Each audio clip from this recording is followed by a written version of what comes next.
Welcome to How to Start Your Own Magazine 101 Module 1. If you missed the first video, go ahead and check out the playlist. I will link it in the cards here and down below to see how I got started on this journey and to view the rest of the modules.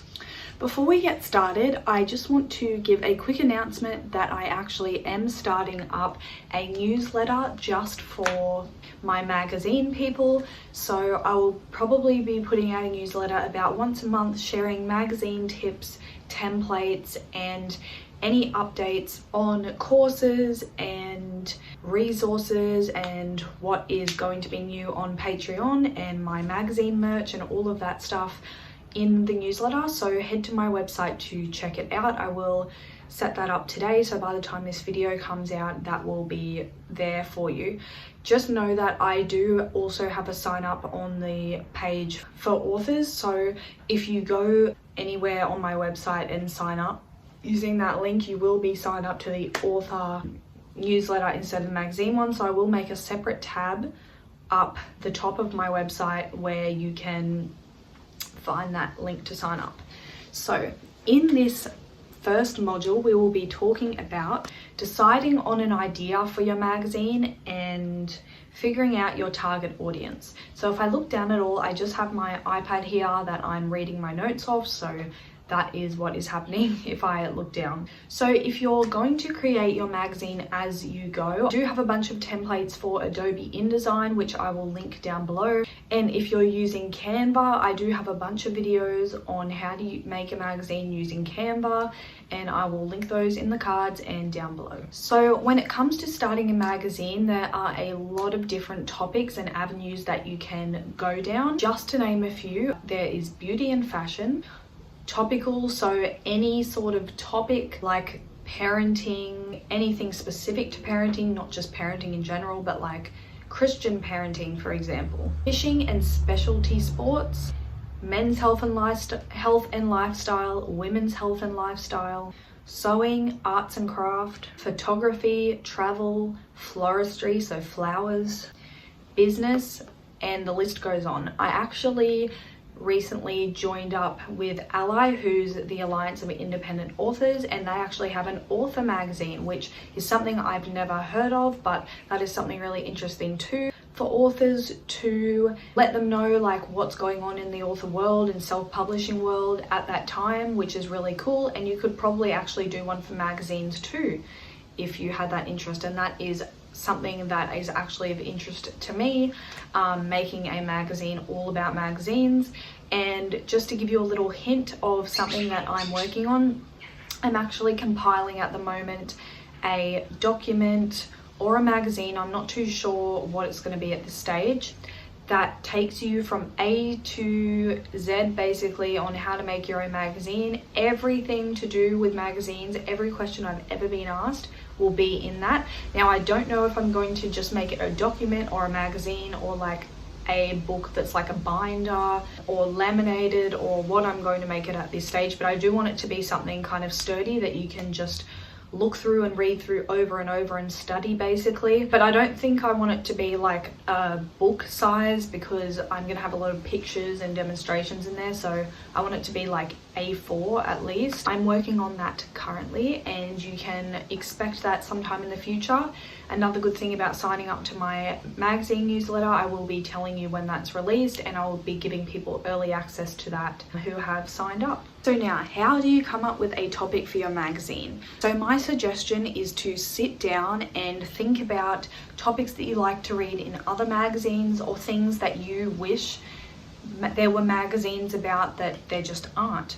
And there are so many benefits to reading a magazine as opposed to a book, because it's just the right amount of pages that it's easy to digest. The pages are glossy, sometimes they're matte, there's lots of pictures, it's colorful, it's like bite-sized articles rather than a long form written book. So there's lots of benefits to magazines, and there's lots of things that you may prefer to talk about or read that aren't in books or online. Another great way to go is creating a magazine that on the topic of a niche. So like I was saying, like Christian parenting or wedding floristry but with weddings in mind, or gothic weddings, or like certain 4x4 topics that have not been discovered.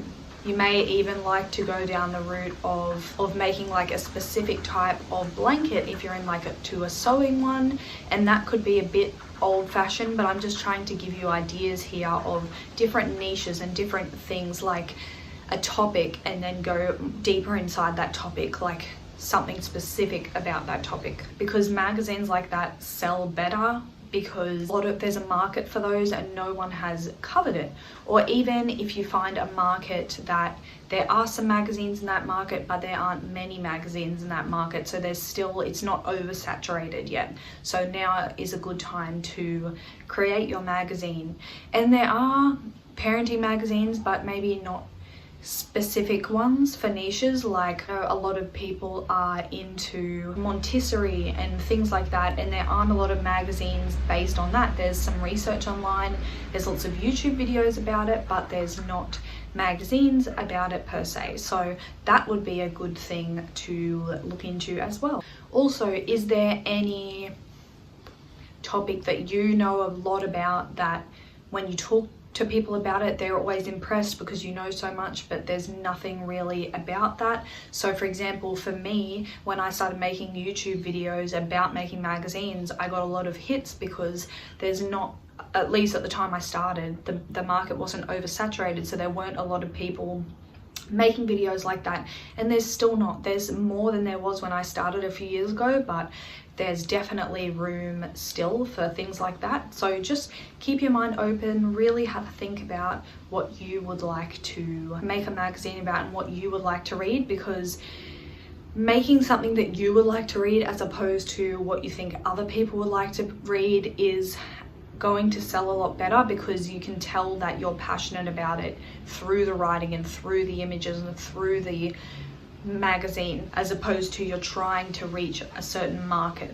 Now, on that topic of finding people that would like to read it and who your readers might be, first I suggest, like I said, making a magazine that you would like to read, and then secondly, we're going to find out who your target audience would be. But you don't want to find out who your target audience is until you've created a topic for your magazine and you know what your magazine's going to be about, and then we're going to find people to read it.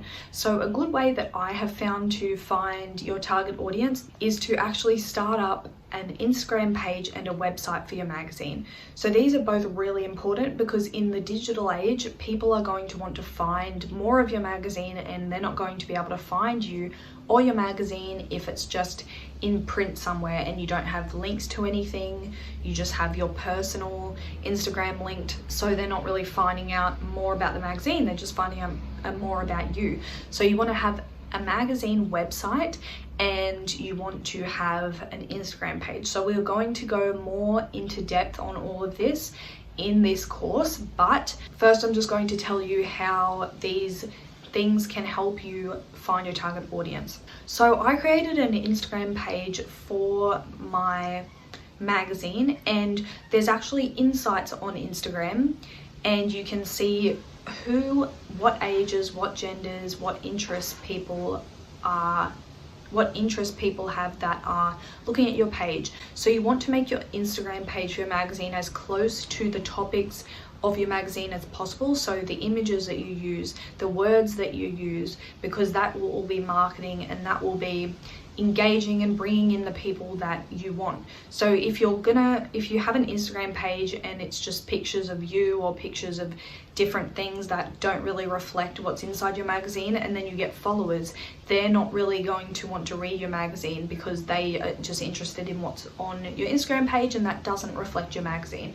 So you really want to reflect what's in your magazine on the Instagram page and on your website. So this is how you're going to get those readers, and people will find your Instagram page. You can also use hashtags that reflect what's in your magazine, and I will put a bunch of popular hashtags for different categories inside the Patreon document. So please sign up to Patreon to access all of that. It's in the magazine tier. So if you haven't watched the first video, I do have a Patreon magazine tier, and I will be putting a document on there that has all the important links and all of the resources in there for this course, because this course is free. So that's just a little something for me to get out of it, and also for you because it's a gift that keeps on giving. My Patreon, each month I do update it with a bunch of different things like contact lists of people in the magazine industry that can really help propel you in the magazine industry, templates, links, a bunch of different things, exclusive videos on magazines, and Patreons have their questions answered first in YouTube videos and things like that. So go ahead and check that out. The link will be down below. But I will be showing some screen grabs on this video of the different insights that Instagram shows you. So looking at these, I can clearly see who my target audience is. If these people are not the audience you are trying to reach, then do some research on how to capture your desired audience and try altering the content that you put out on Instagram. For example, if I'm running a magazine centered around beauty, makeup, or fashion, my target audience would be mainly majority of women with a small minority of men that have those interests. So let's say I was targeting women of ages 17 to 25, or even women of ages 16 to 25, because they're kind of the ages of people who are into makeup. There are, of course, some people younger and older, but they are the main group. So what interests do these women have? Do these women enjoy watching makeup tutorials, online shopping, romance, perhaps dating apps like Tinder, or even have an interest in becoming online bloggers? So from that, you can work your content around those interests in order to target these women. And how do you find out these women's interests? Simply by checking out their Instagram. The people that follow you, you should check out their pages and see what they have on their pages. This will give you a bit of an insight into these people and their interests and how you can target them better. So this will also help you come up with what article topics you can use and things like that. So while you want to set up your website early on, you're not really going to be posting content until your magazine gets going and you get contributors that are going to be writing articles. If you are having contributors, you may choose not to, but we will talk about this a bit later on in the course. First of all, we should just focus on Instagram because that is the most important, or Facebook, but I'm just more comfortable with Instagram, so that's what I'm going to be using in this course to show you. Of course, you can always go and do some more research on Facebook and how to find targeting and everything like that on there. Now, if I was running a magazine that was focused on four-wheel driving enthusiasts, I would narrow down my target audience to men, and again, the small percentage of women that may read this type of magazine. And this has given me an idea. So you may want to do a magazine, a four-wheel drive magazine that targets women. So you could have all pink stuff and like women related articles mixed with four-wheel driving and things like that. So that would be a really good niche magazine that probably does not exist. And that would be an untapped market. So definitely an undersaturated market. So that would be a really, really good tip, magazine idea to go with. So feel free to take that idea. I'm not going to use it. Mixed with other girly things that are not addressed in a typical 4x4 magazine, age between 17 and 25, for example, I would probably age that up a bit, because allowing for who has their license, because people aren't going to be interested in 4x4s typically if they do not have their license. So I'd say more 18 to 20 up to like 35. And I would find what their interests are. If you want to only cover four-wheel driving, then perhaps an article titled, for example, the best four-wheel driving tracks in New Zealand, or in a certain state to get more specific. Or if you are more interested in a magazine about 4x4 mixed with other interests such as gaming, you could find a way to tie that in, or 4x4 and makeup, or 4x4 and beautiful views, romantic views for women, or just anything like that. Use your imagination. Another way to find your target audience is to use certain hashtags when using social media to bring in the right crowd. But this is more relevant if you already have some content going. So touch more about this later. And I will link below a great video by Exposure Ninja on how to find your target audience. So that is all for this video. I hope that you enjoyed it. Please give a thumbs up and subscribe so you don't miss any. Please check out my Patreon down below.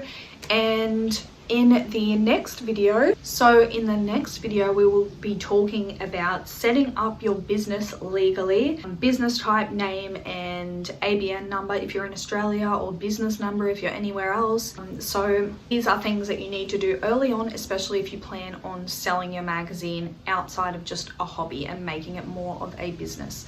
And we will touch more on marketing and setting up your website and all of that, so don't worry about that, we will get to it. But I feel like this has to come next in this course. And also, this course was originally a written course with a few short videos, but I really wanted to make it more of a video related course because I feel like that's easier to digest. But I do still have all the written content, like all the modules written out with pictures and everything. It's really insightful, and that will also be on Patreon as well. So thank you so much for watching this video, and I'll see you in my next one.